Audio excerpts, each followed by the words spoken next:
Hello दोस्तों, नमस्कार। आज हम लोग एईडीओ के लिए सामान्य भाषा का सेट नंबर 6 करेंगे। अब तक हम लोग 5 सेट कर चुके थे, जिसमें कि आप लोग का अच्छा रिस्पॉन्स रहा है और आज हम लोग छठा करेंगे। इस सेगमेंट में होता क्या है कि हम लोग 70 क्वेश्चन जो है हिंदी का और 30 क्वेश्चन इंग्लिश का करते हैं। ठीक है? तो लेट्स स्टार्ट दिस टॉपिक।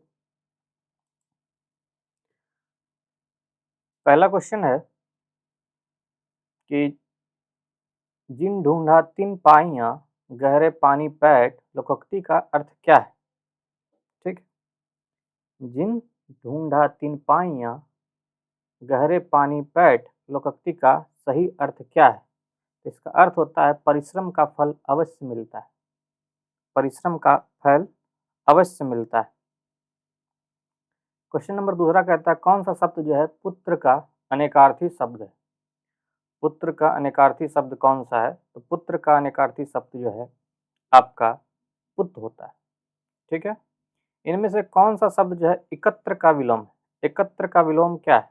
एकत्र मतलब इकट्ठा होना, जमा होना, और इसका जो विपरीतार्थक शब्द हो जाएगा विकर्ण होना, विकीर्ण होना। क्या होना? विकीर्ण होना। कहता है चौथा नंबर, शिव का पर्यायवाची शब्द कौन सा नहीं है? शिव का पर्यायवाची शब्द कौन सा नहीं है? तो शिव का पर्यायवाची शब्द जो है विशिख नहीं होता है। ठीक है?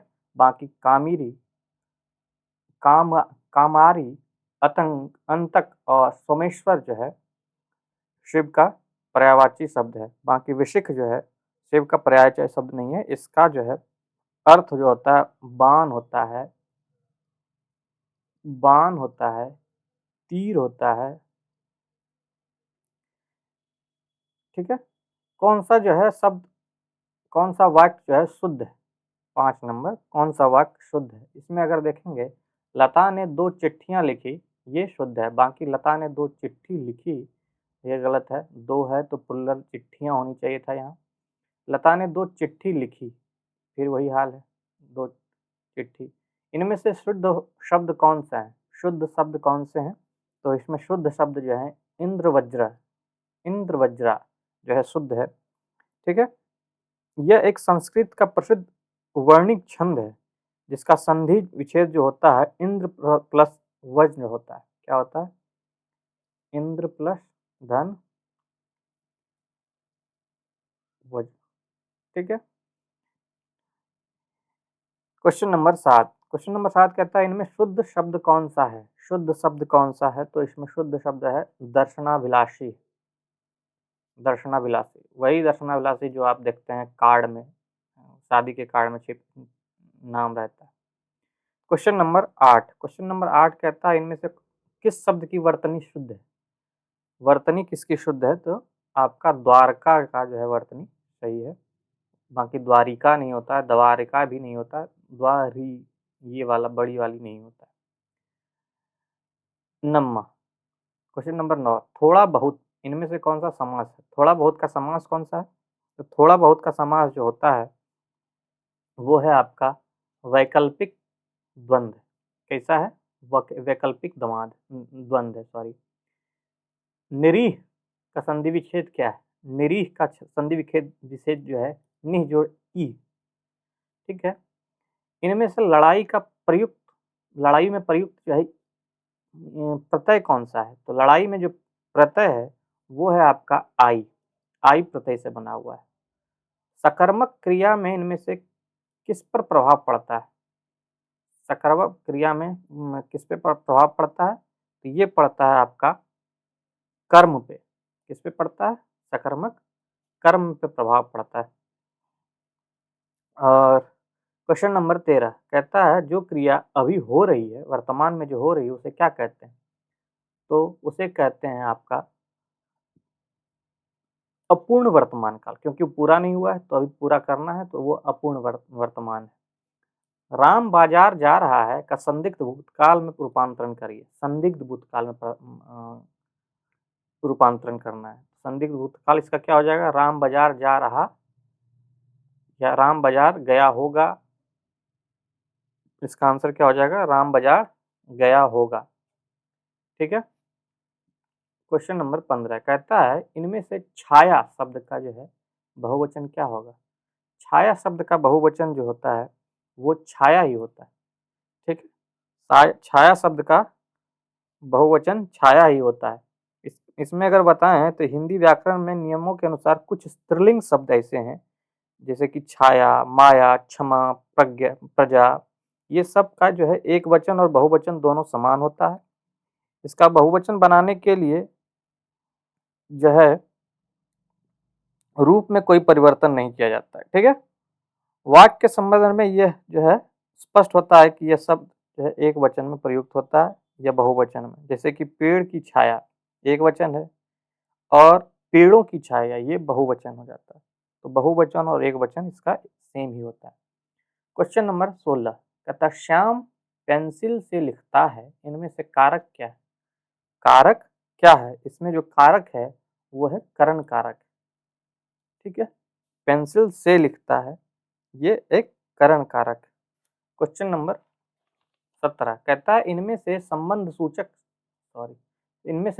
सूचक जो है अवयव कौन सा है? संबंध सूचक अवयव कौन सा है?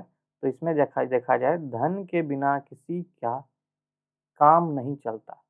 संबंध किसका? धन और काम का जो है संबंध बताया गया है। तो इसमें कहता है संबंध सूचक शब्द है कि वाक्य जो है कि धन के बिना किसी का काम नहीं चलता है, यही आंसर है।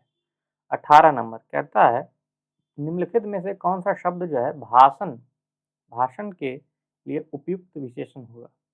भाषण के लिए उपयुक्त विशेषण कौन सा है? तो ये है आपका ओजस्वी। ओजस्वी जो है भाषण में प्रयुक्त होता है। इसका अर्थ होता है औज से भरा हुआ है। औज से भरा हुआ यानी प्रभावशाली है। क्या है? प्रभावशाली। क्वेश्चन नंबर 19 कहता है इनमें से क्रमवाचक विशेषण कौन सा है? क्रमवाचक विशेषण कौन सा है? तो दूसरा एक क्रमवाचक है। पहला, दूसरा, तीसरा एक क्रमवाचक विशेषण है। क्वेश्चन नंबर 20 संयुक्त सर्वनाम नामक सर्वनाम की एक पृथक श्रेणी का उल्लेख इनमें से किस विद्वान ने किया? संयुक्त सर्वनाम। संयुक्त सर्वनाम के बारे में किसने बताया था? तो संयुक्त सर्वनाम के बारे में बताने वाला जो थे डॉक्टर दिमशिक थे। डॉक्टर दिमशिक थे। ठीक है। ये रूसी विद्वान थे। इनके अनुसार हिंदी में कुछ सर्वनाम ऐसे हैं जो एक से अधिक शब्दों के योग से बनते हैं। एक शब्द से अधिक शब्दों से के योग से बनते हैं। जैसे जो कोई, सब कुछ, कोई ना कोई, हर कोई। ये एक सर्वनाम है लेकिन एक शब्द से नहीं मिलके ये कई शब्द से मिलके बनते हैं, इसलिए इसे क्या कहते हैं? संयुक्त सर्वनाम कहते हैं। ये किसके द्वारा खोजा गया था? तो डॉक्टर दिमशित्स के द्वारा खोजा गया था जो कि रूसी विद्वान थे। क्वेश्चन नंबर 21 कोई आ रहा है वाक्य में सर्वनाम कौन सा है? कौन सा सर्वनाम है इसमें?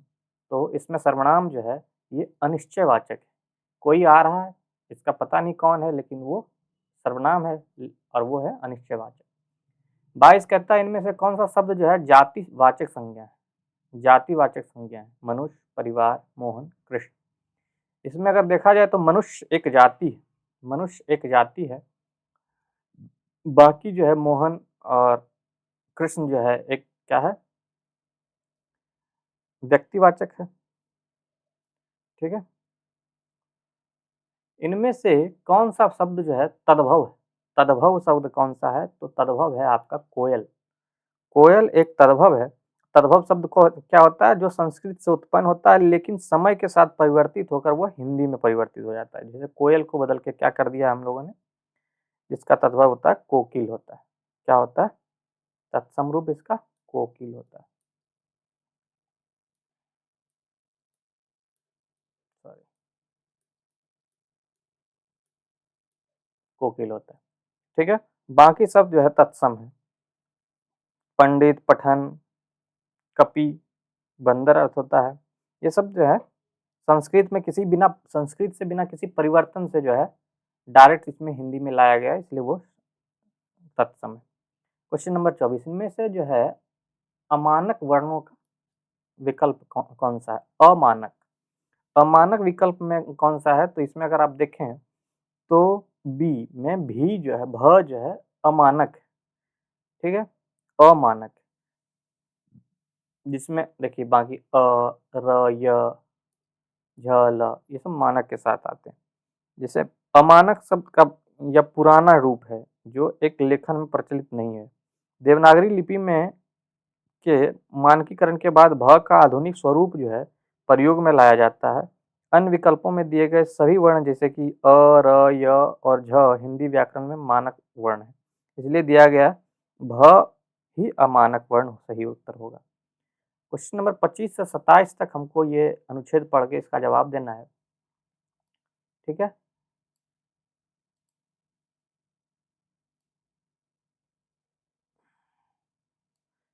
कहता है वास्तव में हृदय वही है जो कोमल भावों और स्वदेश प्रेम से ओतप्रोत हो।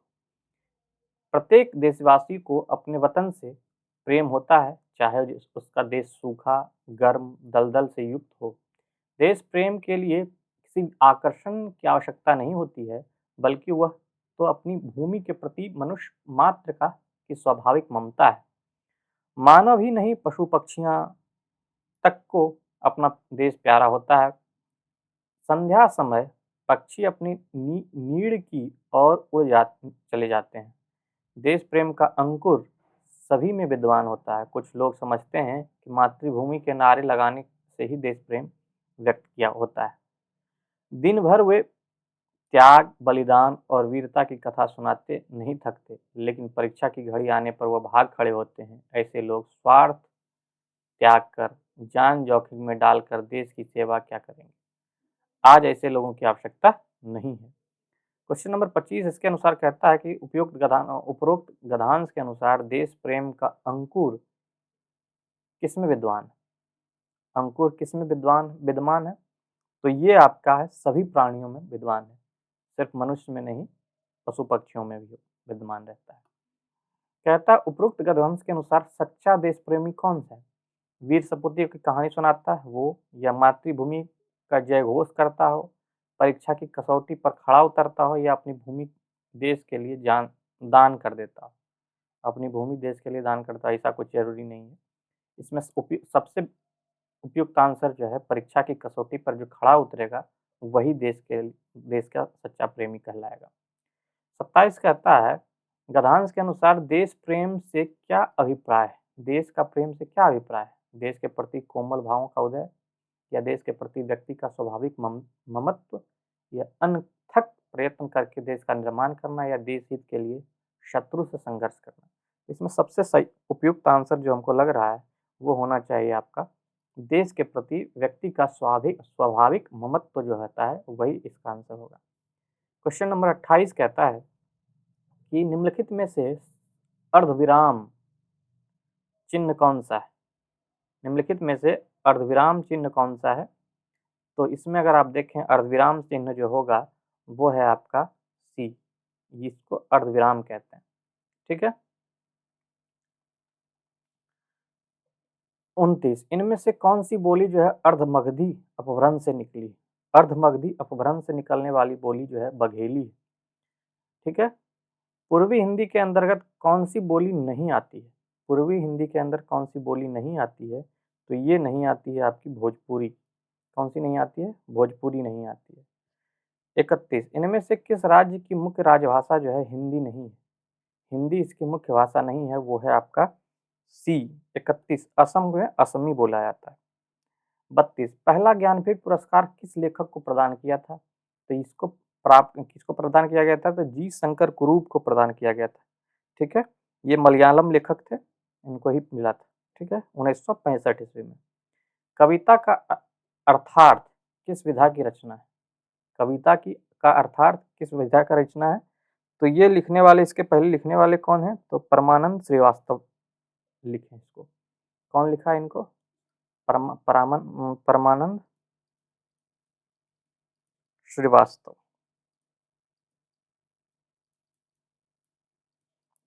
और ये आलोचना से में लिखा जाता है। किस विधा की है? आलोचना विधा की है, ठीक है? एक मिनट।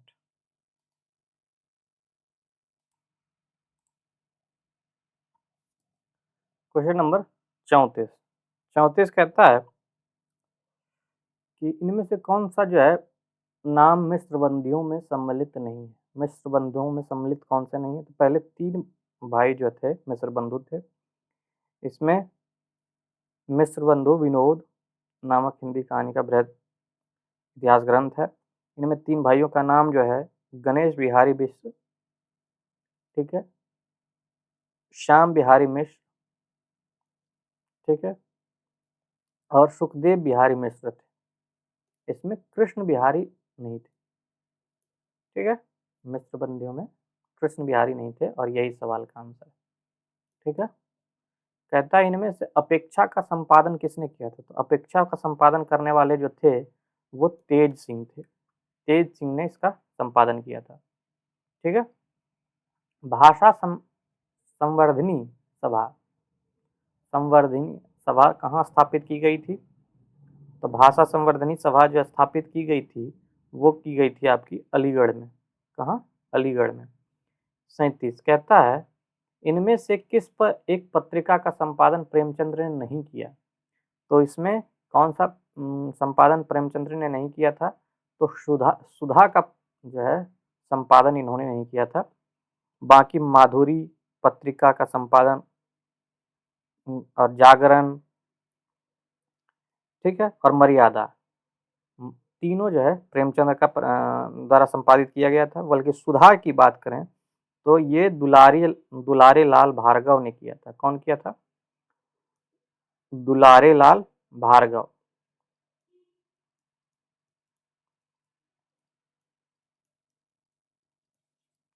आंसर हो गया ए।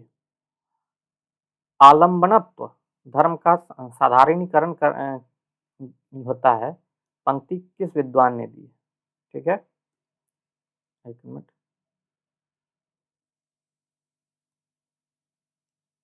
इसका आंसर ये हो गया। तो आलंबनत्व धर्म का साधारणीकरण होता है किस पंक्ति के, ये पंक्ति जो है किस विद्वान ने दी है? तो ये दिया है आपका रामचंद्र शुक्ल ने बताया है, ठीक है। क्वेश्चन नंबर 39 जहां उपमेय और उपमान वाक्यों के अर्थ में भिन्नता होती है होते हुए भी समानता की कल्पना की जाती है, वहां कौन सा अलंकार होता है? तो वहां जो अलंकार लगता है वो होता है निंदर्शना, निंदर्शना होता है, ठीक है। कुंडलियां छंद किन दो छंदों का योग होता है? कुंडलियां छंद किन दो छंदों का योग होता है? तो वो दोहा और रोला का होता है, ठीक है। 41 कहता है आप कौन सा सर्वनाम है? आप कौन सा सर्वनाम है? तो ये है आपका निजवाचक, ठीक है, ये एक निजवाचक। 42 इनमें से जो है भारतेंदु का सही संधि विच्छेद कौन सा है? तो भारतेंदु का सही संधि विच्छेद जो है भारत जोड़ इंदु है, ठीक है, भारत जोड़ इंदु है। 43 इत्यादि का सही संधि विच्छेद क्या है? इत्यादि का सही संधि विच्छेद जो है इति जोड़ आदि है, ठीक है। कर्मधारय समास शब्द का चयन करें। कर्मधारय समास का शब्द का चयन करें। इसमें जो है अगर आप देखें नीला है जो कमल, नील कमल, काली जो है काली है जो टोपी, काली टोपी, ये दोनों जो है विशेषण जो है मेल खाता है, ठीक है। ये दोनों सही है और इसका आंसर जो होगा उपयुक्त में से एक से अधिक। नीलकंठ किस समास की योजना है? तो ये नीलकंठ जो है बहुब्रीहि समास है, क्योंकि बहुब्रीहि समास वो होता है जिसमें दो अलग अलग शब्द मिलके एक तीसरे का अर्थ बनाता है, जिसका इस शब्द से कोई लेना देना नहीं है। नीलकंठ, जिस नीला है कंठ जिसका, उसको किसको कहते हैं? शंकर को कहते हैं। तो आंसर हमारा बहुब्रीहि समास हो जाता है। 46 कहता है निम्नलिखित वाक्यों में वाक्यांश एवं उसके सही एक शब्द की दृष्टि से असंगत विकल्प, सही तो नहीं, जो असंगत है उसको चुना जाए। बिना सोचे विचारे किया गया काम, किया गया विश्वास को अंधविश्वास कहते हैं, अविश्वास लिखा हुआ है। गायों को पालने वाला गोपाल कहते हैं, ये सही है। गोद लिया गया पुत्र दत्तक कहते हैं। दिए गए उपकार को मानने वाला को कृतज्ञ कहते हैं। तो इसका आंसर जो होगा अंधविश्वास होना चाहिए, ना कि अविश्वास।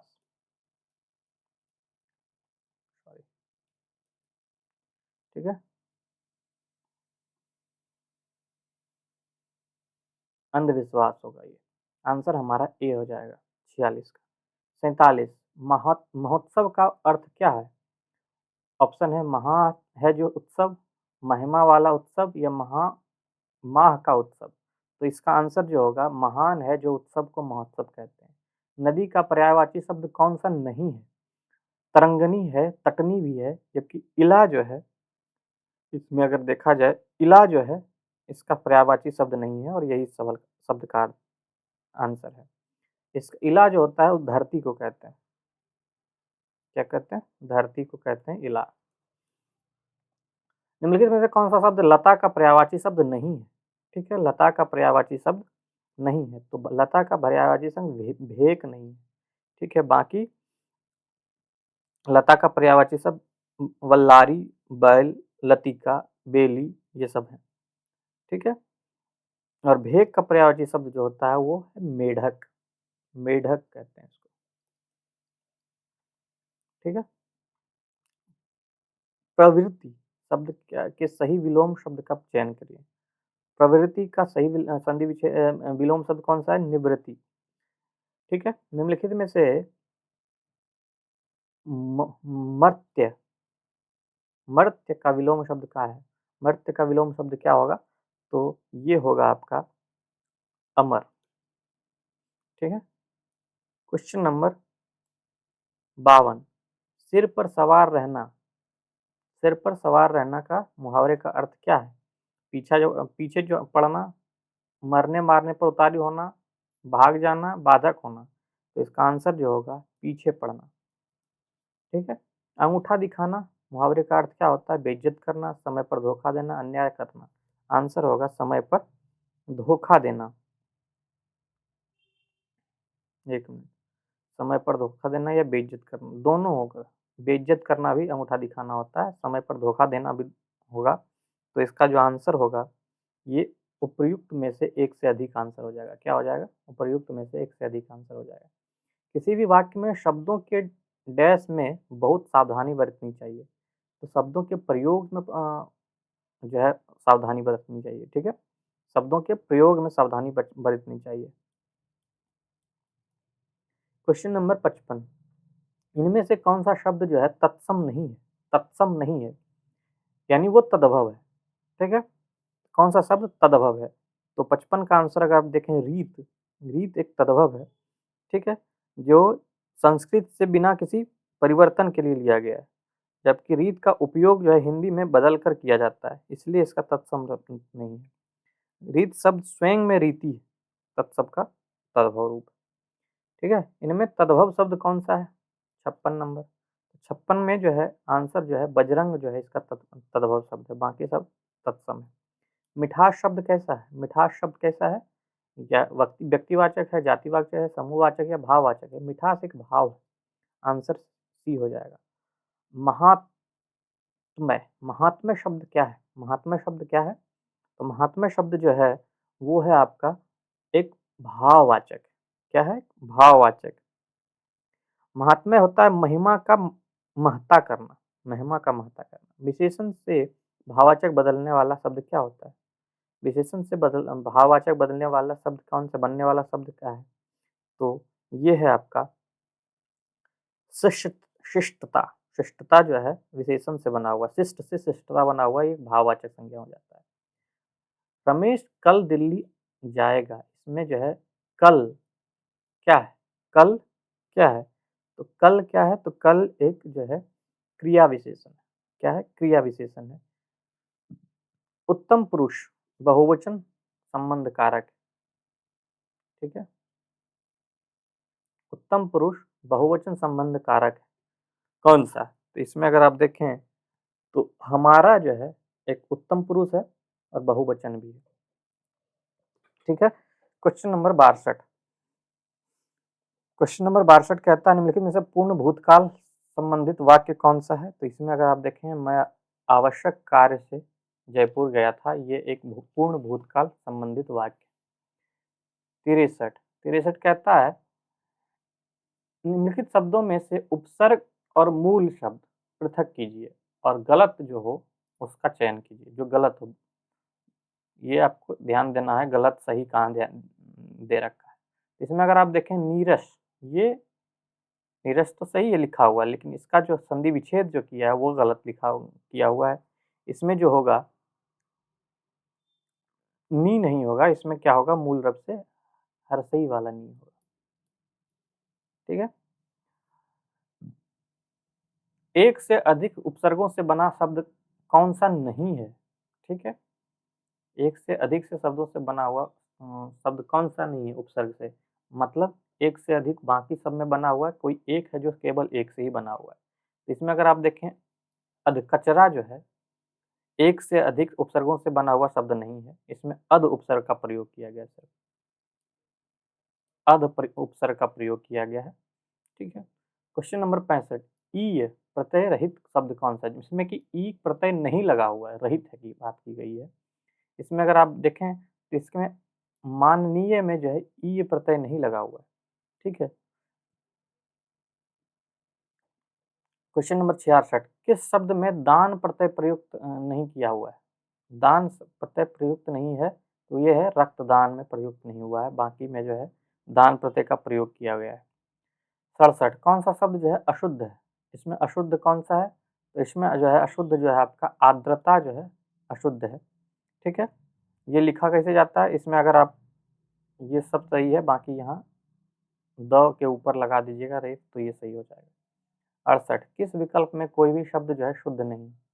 कोई भी शब्द जो है शुद्ध नहीं है। इसमें अगर आप देखें तो आध्यात्मिक और रात्रि दोनों गलत है। ठीक है। आध्यात्मिक और रात्रि दोनों गलत है। आध्यात्मिक कैसे होगा? तो अध्यात्मिक।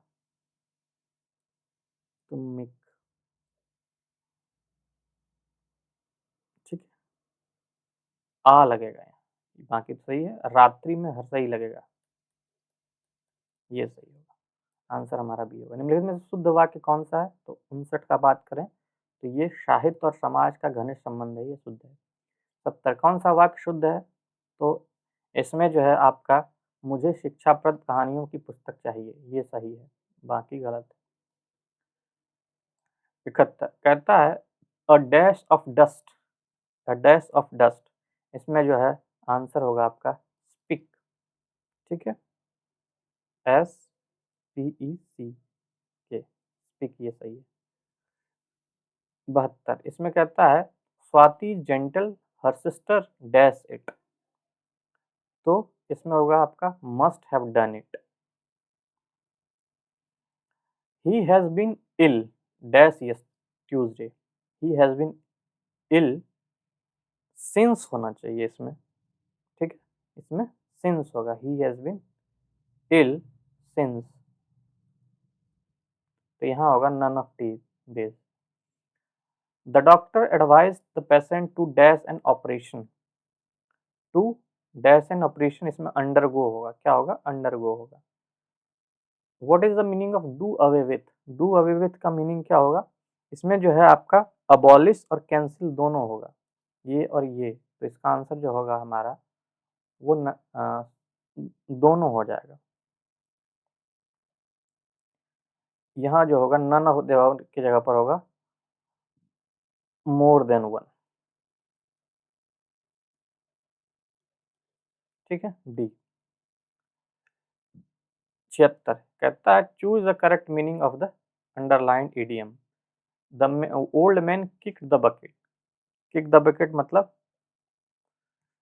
Old man stole the bucket, leave the bucket, या डाई, इसका आंसर होगा डाई, ओल्ड मैन डाई। 77 की बात करें, between the devils and deep sea, ये डायलमा होगा इसका। To be at sea, confused होगा इसका। अ लिस्ट ऑफ बुक और आर्टिकल्स, उसको क्या कहते हैं? अ list of book of article, इसको कहते हैं आपका catalogue. Paradise with perfect bliss, इसको क्या कहेंगे? ये होगा आपका एलिसियम, एलिसियम कहते हैं इसको। ठीक है। 81, a man whose wife is dead, उसको क्या कहते हैं? विडोवर कहेंगे। क्या कहते हैं? विडोवर कहेंगे। इम्प्लीकेट का जो है अपोजिट मीनिंग क्या होता है? इम्प्लीकेट का जो अपोजिट मीनिंग होता है उसको कहते हैं एक्सोनरेट कहते हैं। इसमें अगर देखा जाए, select the word phrase that best preserve meaning of the original sentence. Some of the vegetable growing in swamp is edible. Edible मतलब क्या होगा? Edible मतलब eatable है। I love to listen to my fellow passenger, a hardy old soldier. I judged from his attitude and attire. This word attire, इसमें इसका meaning क्या है? Attire का मतलब क्या होगा? अटायर का मतलब होता है outfit. Umbrella with a wooden handle is mine. इसमें आइडेंटिफाई करना है करेक्ट कौन सा है। ठीक है, तो ये कौन सा क्लाउज और या फ्रेज जो है इसमें कौन सा करेक्ट है? ये जो है आप में अगर आप देखें, विथ वुडन हैंडल क्या है? तो विथ वुडन हैंडल जो है ये एक एडजेक्टिव क्लाउज है। कैसा क्लाउज है? Adjective clause. He inquired whether his name was not Ahmad. इसमें आपको करना है डायरेक्ट स्पीच में चेंज करना है। तो इसमें अगर आप देखेंगे, he said to him, I not is not your name Ahmad, ये इसका आंसर हो जाएगा। ठीक है, ऑप्शन बी। क्वेश्चन नंबर 87 कहता है, इसको चेंज करना है पैसिव में। I eat a banana every day. इसको कैसे चेंज करेंगे? इसमें अगर आप देखेंगे, a banana is eaten by me every day.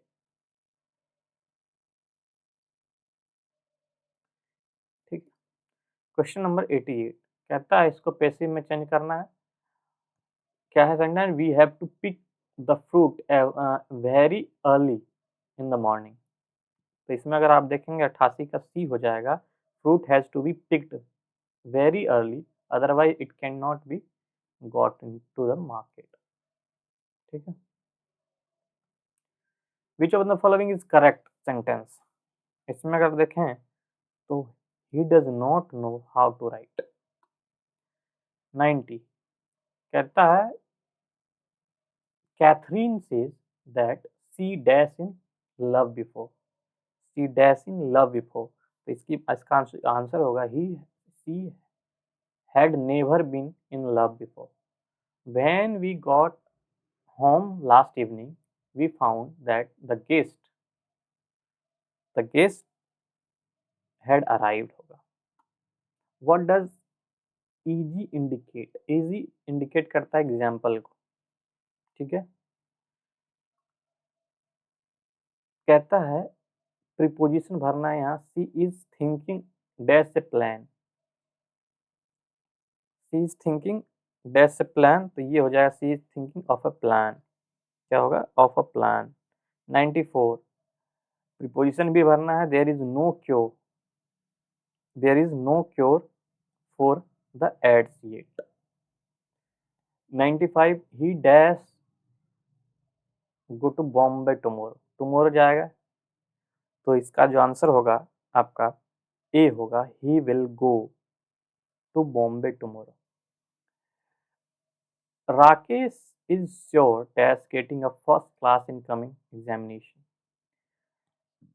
तो इसका जो आंसर होगा, he is sure of getting first class coming examination. Over the last few years, their son has made them feel, तो इसका आंसर जो होगा very unhappy. Her husband died, she heard the news, she fainted. इसमें आपको preposition में use the preposition with noun and gerund to join the sentence. तो इसका जो आंसर होगा वो बी होगा, on hearing the news of her husband's death she fainted. ठीक है, ये थोड़ा गलत तरीके से घूम गया। तो इसका जो, इसको अगर देखेंगे,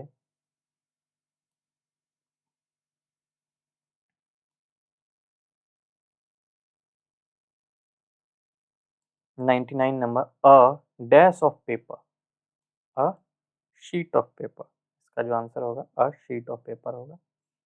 क्वेश्चन नंबर 10 के लास्ट के 100 नंबर क्वेश्चन को देखें। Which on the following is not a fruit, इसमें फ्रूट कौन सा नहीं है? तो इसमें अगर आप देखेंगे 100 का डी मोर देन 1, इसमें अगर आप देखेंगे कैरट, टर्निप, बीटरूट सारे सैलड्स हैं, वेजिटेबल हैं ना कि फ्रूट है। तो इस तरह से आज का जो है हमारा सेशन समाप्त हुआ। आई होप आपको ये सेशन अच्छा लगा होगा और आप इसको लाइक करेंगे और इस चैनल को सब्सक्राइब करेंगे। Thank you.